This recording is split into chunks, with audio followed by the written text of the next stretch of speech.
송원재 TV 시작합니다. 이준석이 성상납 관련해서 어제 경찰에서 12시간 조사를 받았고, 오늘 국민의힘 윤리위는 오후 3시에 국회에서 이준석에 대한 추가 징계를 논의합니다. 또 오는 28일에는 정진석 비대위의 효력 정지 부분을 다투게 될 가처분 재판이 예정되어 있습니다. 이것을 두고 세 가지가 쟁점이 되고 있습니다. 오늘 오후 3시에 윤리위에서 이준석의 제명을 바로 오늘 오후 3시 그 자리에서 결정을 하는 것이 옳으냐, 아니면 3, 4일 뒤에 제명 결정을 하는 것이 좋으냐 라는 게 한 가지 쟁점이고, 또 하나는 이 경찰이 내릴 최종 결론은 어떤 것이냐 하는 것입니다. 또 하나는 이준석이 제명되고 나면 오는 28일 가처분 재판은 어떻게 되느냐라는 것입니다. 이 가처분 재판을 할 이유가 있느냐라는 부분입니다. 이 세 가지에 대해서 여러분들과 한번 따져보겠습니다. 맨 먼저 경찰의 이준석의 성상납에 대한 그 조사 결론은 어떤 것이냐 하는 부분입니다. 어제 이준석은 12시간의 경찰 조사를 받았습니다. 오전 10시부터 오후 10시까지 그렇게 언론 앞에 나와서 많이 떠들던 이준석이 성상납 부분은 역시 다른 모양입니다. 기자들을 피해서 도망가다시피 경찰 조사를 끝내고 사라졌습니다. 그리고 나서는 다시 페이스북에 글을 올려서 경찰 조사를 받았다라고 하는 내용은 올렸습니다. 성상납 때문에 경찰에 불려간 자신의 모습이 국민들에게 보이는 게 싫었을 겁니다. 아팠을 겁니다. 윤석열 정부와 국민의힘에 대해서 막말, 욕설을 퍼붓던 이준석이 자신의 성상납 부분에 대해서는 기자들을 피하고 싶었던 것 같습니다. 경찰이 최종 내릴 결론은 어떤 것이냐라는 부분입니다. 이준석의 세 가지 혐의에 대해서 성상납, 증거인멸, 무고에 대해서입니다. 경찰이 빠른 속도로 아마 결론을 내리고 검찰로 송치할 것이다 라고 예상이 되는 대목입니다. 이 부분은 서울경찰청장도 이준석에 대한 조사가 마무리되고 나면 빠르게 조치할 것이다 라고 이미 밝힌 바가 있습니다.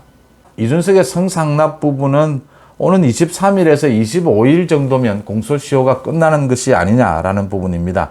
2015년에 아이카이스트의 김성진 대표가 2015년에 이준석에게 10월 23일에서 25일 사이에 선물을 줬다라고 이야기한 부분이 있기 때문에 이게 지금 알선수재죄를 적용한다라고 했을 때 공소시효가 7년입니다. 그래서 23일이나 25일 공소시효가 만료되는 것이 아니냐. 그 다음 이게 포괄일죄라고 하죠. 2013년 성상납부터 시작해서 2015년 선물을 준 것까지를 같은 성질의 범죄다라고 본다고 하더라도 알선수재죄를 적용하려면 이 대가성이 같아야 하는데 대가성이 같지가 않다라고 하는 부분입니다. 2013년에 성상납 부분은 박근혜 대통령이 아이카이스트에 방문하는 이것이 대가였다면 2015년에 접대나 선물을 준 것은 대가가 무엇이냐라는 것이 불분명합니다. 그래서 대가성이 성립을 하지 않는다. 성상납 혐의는 적용하기가 힘들 것이다. 하지만 성상납 사실 자체가 확인이 되고 증거가 나온 만큼 김철근을 시켜서 한 증거인멸, 7억 투자 유치를 약속해준 이 증거인멸 부분은 적용이 될 것이다. 그 다음 이준석의 성상납 부분을 처음으로 보도한 강용석 변호사의 가로세로 연구소, 그 유튜브에 대해서 이준석이 명예훼손으로 고소한 것, 여기에 대한 무고죄, 무고 혐의는 적용이 될 수 있을 것이다. 경찰이 기소 의견으로 무고와 증거인멸 이 부분에 대해서 기소 의견으로 검찰에 송치할 것이다 라는 전망에 무게가 실리고 있습니다. 그러면 오늘 오후에 윤리위가 열려서 이준석에 대한 추가 징계가 논의될 것은 확실한데, 추가 징계가 논의가 되면 이제 제명 아니면 탈당 권유입니다.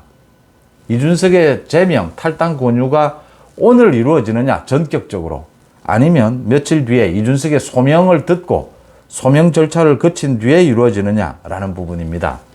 이준석에 대해서는 제명이 내려질 가능성이 높습니다. 탈당 권유는 이준석이 거부할 경우에 열흘 동안 지켜본 뒤에 이제 제명으로 결정이 됩니다. 지금 28일 재판, 가처분 재판도 예정이 되어 있는 만큼 이렇게 시기적으로 시기적으로 지연을 시킬 이유가 없다라고 하는 점에서 제명을 결정할 것으로 보입니다. 윤리위가 제명을 결정할 경우에도 일반적으로는 오늘 윤리위에서 징계 개시를 선언하고 난 뒤에 며칠 뒤에 다시 윤리위를 열어서 제명을 결정하는 것이 일반적입니다. 그런데 중대하거나 명백한 징계 사유가 있을 때에는 그날 바로 제명을 결정할 수도 있습니다. 윤리위원들 과반수의 찬성에 의해서 오늘 바로 제명을 결정할 수도 있습니다. 이 어느 쪽이냐라고 하는 부분입니다. 이 부분에 있어서는 일반적인 절차를 따르는 것이 좋다, 이렇게 보입니다. 이준석이 자신이 제명이 되면 이것에 대해서도 가처분 신청을 하겠다라고 밝힌 상태입니다. 윤리위 제명에 대한 가처분 재판, 이걸 예상을 해보면 이준석에게 소명의 기회, 소명의 절차를 주는 것이 훨씬 더 재판에서 유리해질 수 있다라고 하는 겁니다.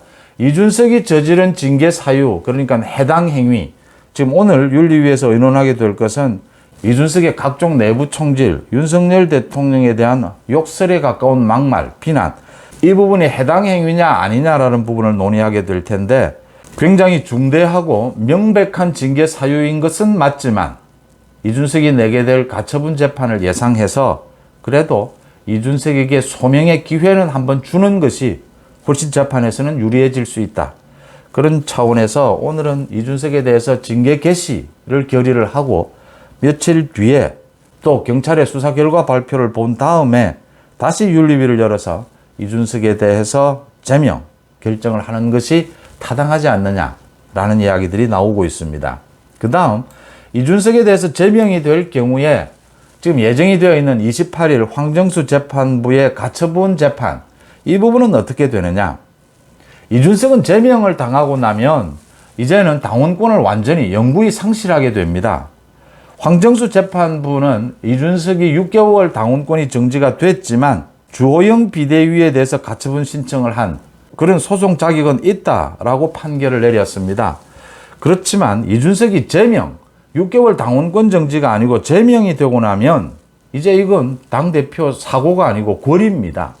이렇게 되고 나면 황정수 재판부가 가처분 신문을 할 이유가 있느냐, 또 이준석이 가처분 신청을 할 자격이 있느냐라는 겁니다.